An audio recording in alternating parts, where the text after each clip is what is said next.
Gold के rules, सोने के नियम। सोना नियम के मुताबिक घर पर सिर्फ इतना ही सोना आप रख सकते हैं।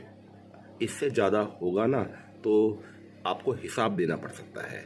चलिए आइए बात करते हैं गोल्ड की अपडेटेड न्यूज़ के बारे में कि जी, इस बात में तो कोई भी शक नहीं है कि सोना भारत में सबसे कीमती धातु मानी जाती है। देश में लगभग हर परिवार के पास भले ही थोड़ी मात्रा में सोना आभूषण, सिक्कों या फिर इन्वेस्टमेंट स्कीम्स के रूप में मौजूद होगा, क्योंकि देश में सोना अपनी फाइनेंशियल वैल्यू के अलावा अच्छे भाग्य और धन का प्रतीक भी माना जाता है। लेकिन क्या आपको पता है कि घर में सोना रखने की भी एक लिमिट होती है? जी, आइए बात करते हैं।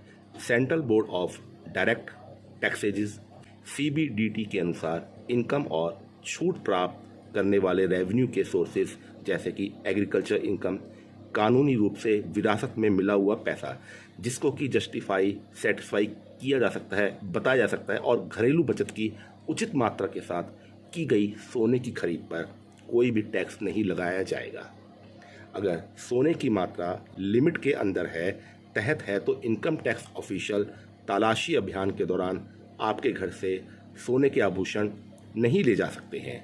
जी, देश में प्रति व्यक्ति को अविवाहित महिला 250 ग्राम, अविवाहित पुरुष 100 ग्राम, विवाहित महिला 500 ग्राम, शादीशुदा आदमी 100 ग्राम। तो CBDT के इस सर्कुलर के अनुसार पुरुष अविवाहित या शादीशुदा ज्वेलरी या फिजिकल फॉर्म में 100 ग्राम सोना रख सकते हैं। इसके अलावा महिलाएं 250 ग्राम से लेके 500 ग्राम तक सोना रख सकती हैं।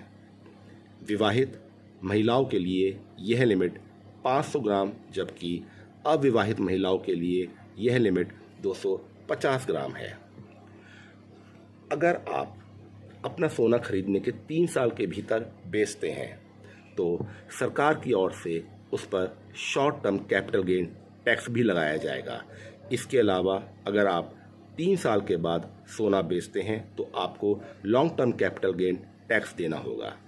जी हाँ, अगर आप सोना खरीदने के 3 साल के भीतर बेच देते हैं तो सरकार की ओर से उस पर short term capital gain tax लगाया जाएगा।